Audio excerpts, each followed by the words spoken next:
Hi everyone. আমার অ্যাক্সিডেন্টের জন্য কয়েকদিন পর আমার ভাড়া বাড়িতে ফিরে দেখি যে গাছের কন্ডিশন মোটামুটি কিছুটা খারাপ। মানে পুরোটা খারাপ বলবো না, কারণ এটা যেহেতু মনসুন চলছে এই কারণে মাঝে মাঝে কিন্তু বৃষ্টি হচ্ছে। আর সব টবগুলোতে বৃষ্টি হলেও এটা যেহেতু ব্যালকনি গার্ডেন তো রুফটপ গার্ডেন নয়, তার কারণে কিছুটা জলের ছিটেফোঁটা আসে।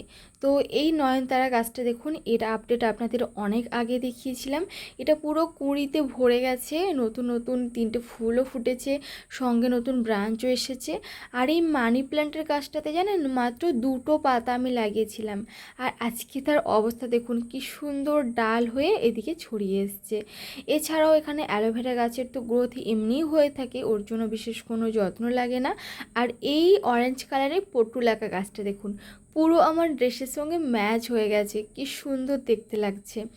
আর তারপরে আপনাদেরকে দেখাবো যে এখানে একটা আগাছা কিংবা এটা একটা শাক বলতে পারেন, আমাদের গ্রামের দিকে এই শাকগুলো কিন্তু লোকেরা খায়, বাট টবে রাখলে এর উন্নতিও হবে না, উল্টে ফুলের গাছেরও ক্ষতি হবে, তাই আমি এটাকে উবড়ে দিলাম।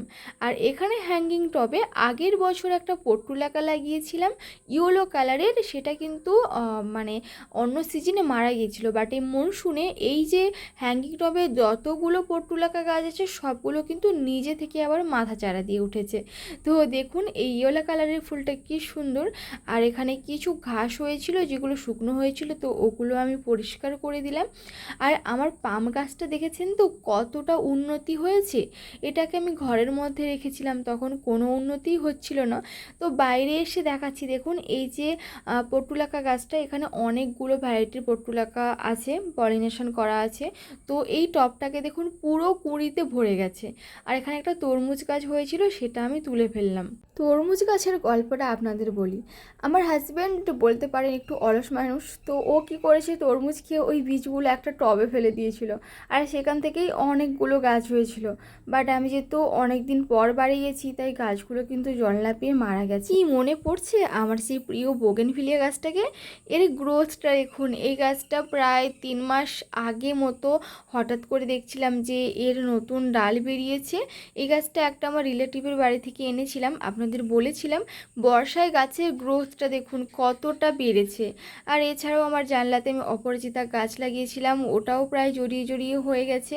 আর সিঙ্গোনিয়াম গাছটা তো খুবই সুন্দর হয়েছে। আমার একজন মিষ্টি সাবস্ক্রাইবার নাদিরা, তুমি আমার প্রত্যেক ভিডিওতে কমেন্ট করো, তোমাকে জানাই অনেক ভালোবাসা। এই বেশ কয়েকদিনে গাছের অনেক ক্ষতি হয়েছে, ডাল থেকে নতুন চারাও বেরিয়েছে। তো ভিডিওটা ভালো লাগলে অবশ্যই চ্যানেলটি সাবস্ক্রাইব করবেন। Thanks for watching, by.